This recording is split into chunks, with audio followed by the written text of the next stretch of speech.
시청자 여러분 안녕하십니까? VOA 모닝뉴스입니다. 독일 베를린의 행정법원이 현지 북한 대사관이 임대해줘 영업 중이었던 숙박업체에 대한 영업 중단을 판결했습니다. 영업으로 벌어들인 자금이 북한으로 들어가며 이는 유엔 안보리 결의 위반이라고 밝혔습니다. 첫 소식 오택성 기자가 보도합니다.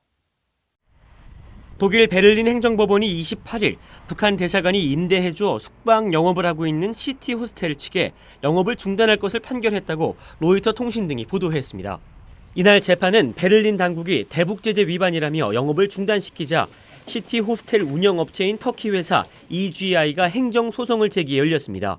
법원은 숙박 영업으로 벌어들인 자금이 북한으로 넘어가며 이는 유엔 안보리 결의 등에 대한 위반이기 때문에 영업 중단 결정은 타당하다고 판결했습니다. 재판부는 특히 북한의 핵 프로그램은 세계에 위협이 된다며 베를린 당국의 영업 중단 조치의 중요성을 강조했습니다. 시티 호스텔 측은 소송에서 대북 제재 위반 논란이 불거진 2017년 4월 이후 북한 대사관에 임대료를 지불하지 않은 만큼 제재 위반이 아니라고 주장했지만 받아들여지지 않았습니다. 2016년 북한의 5차 핵실험에 대응해 채택된 유엔 안보리 결의 2322호는 북한 소유 해외 공간이 외교 또는 영사활동 이외 목적에 사용되는 것을 금지한다고 명시했습니다. 시티 호스텔은 지난 2007년부터 베를린 주재 북한 대사관에서 영업을 해왔으며 지난 2017년 북한 대사관의 숙박 사업은 대북 제재 위반 논란을 일으켰고 이에 독일 당국은 지속적으로 북한 측에 영업 중단을 지시했습니다. 북한 대사관이 임대 운영 중인 시티 호스텔은 북한에 억류됐다가 혼수 상태로 송환된 뒤 숨진 미국인 오토 원비어의 부모가 북한의 몰수 대상 해외 자산으로 지목하기도 했습니다. My mission would be to hold North Korea responsible to recover and discover their assets around the world. 원비어 부모는 베를린 행정법원의 결정이 나오자 성명을 내고 이번 판결이 다른 유럽 나라들의 북한 부지에서 영업 중인 기업들에 보내는 메시지이길 바란다고 말했습니다. VOA 뉴스 오택성입니다. 북한의 지난해 곡물 생산량이 전년에 비해 12% 줄어든 것으로 파악됐습니다.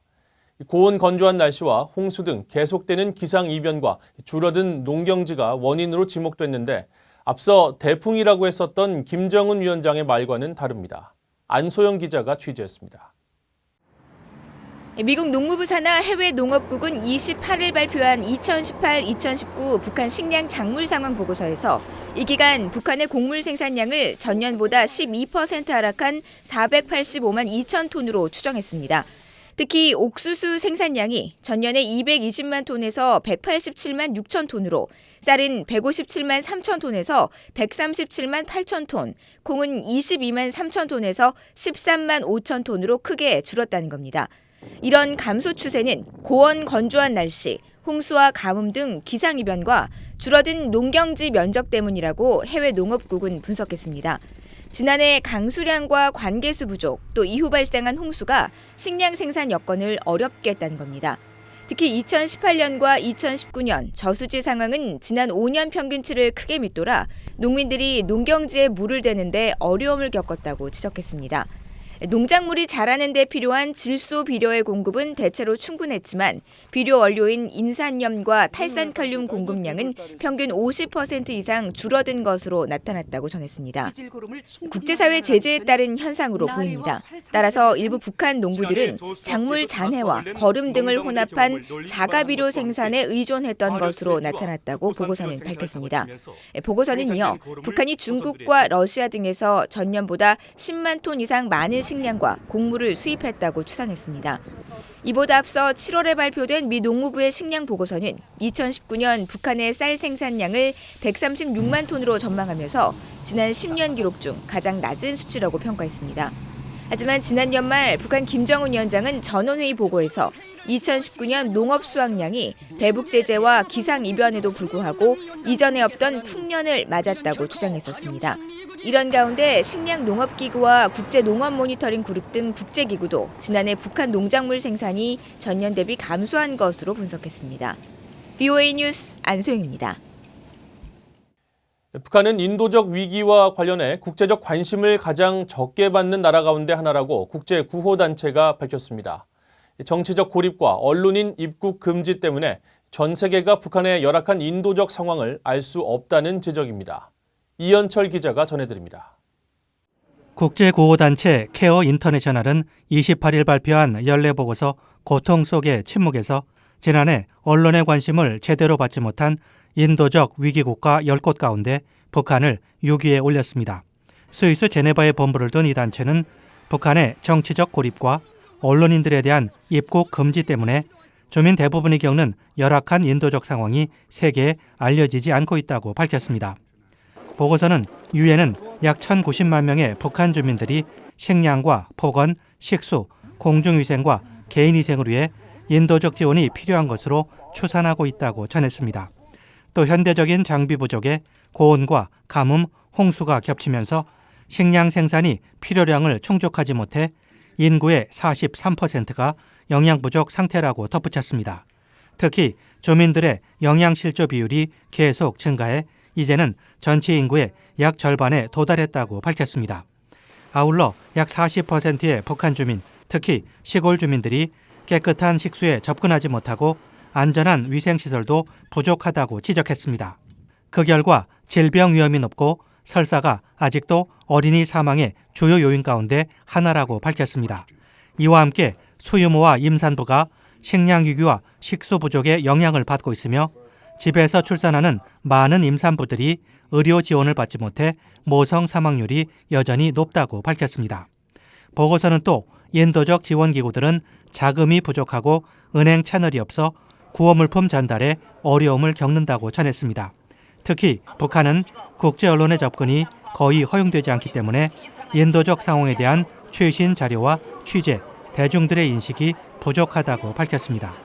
보고서는 지난해 전 세계적으로 5,100만 명의 인도적 위기가 관심을 받지 못했다고 밝혔습니다. 국가별로는 아프리카의 마다가스카르가 국제적 관심을 가장 적게 받는 나라로 꼽혔고 중앙아프리카 공화국과 잠비아, 부룬디, 에리트리아 등이 뒤를 이었습니다. BOA 뉴스 이한철입니다. 라이언 맥카시 미국 육군 장관과 폴 라카메라 태평양 육군 사령관이 서울에서 정경두 한국 국방장관과 만나 미한 육군 간 협력 증진 방안을 논의했습니다. 맥카시 장관과 라카메라 사령관은 이 자리에서 미한 동맹의 중요성을 강조하고 연합 방위 태세 유지를 위한 미국 육군과 태평양 육군 사령부의 변함없는 지지와 미한 육군 간 소통과 협력을 강조한 것으로 전해졌습니다. 정경두 국방장관은 미 육군과 태평양 육군 사령부가 지난해 한반도 비핵화와 항구적 평화 정착을 위한 외교적 노력을 군사적으로 지원하는 큰 역할을 냈다며 앞으로도 지속적인 협력을 요청했다고 한국 국방부는 설명했습니다. 북한 풍계리 핵실험장 인근에서 북한의 6차 핵실험에 따른 여파로 추정되는 유발 지진이 또 발생한 것으로 전해졌습니다. 한국기상청은 현지 시각으로 29일 오전 9시쯤 북한 함경북도 길쭉은 북북서 41km 지역에서 규모 2.5의 지진이 발생했다고 밝혔습니다. 이 지진 발생 위치는 북한의 6차 핵실험 장소에서 남동쪽으로 약 3km 떨어진 곳으로 기상청은 당시 핵실험의 여파로 인근 지각이 반응하면서 생긴 자연지진의 일종인 유발 지진으로 추정된다고 설명했습니다. 북한이 마지막 핵실험을 진행한 2017년 9월 이후 지금까지 이런 형태의 유발 지진은 모두 13차례 발생한 것으로 알려졌습니다. 국제 여성평화운동단체들이 미국 하원에 계류 중인 한국전쟁 종전선언 촉구 결의안의 통과를 촉구하는 캠페인에 나섰습니다. 국제 여성평화운동단체들이 발족한 코리아 피스 나우는 자체 작성한 온라인 서한을 게재하고 미국 유권자들이 이름과 주소만 올리면 해당 지역구 하원의원들에게 이 서한을 발송할 수 있도록 했습니다. 이들은 서한에서 한반도 핵 위기의 근본 원인은 미국과 북한 간 지속되는 전쟁 상태임을 인정할 때라며 한국과 미국, 전 세계인들의 안전을 위해 70년 된 전쟁을 종식시킬 역사적 기회를 잡을 것을 촉구한다고 밝혔습니다.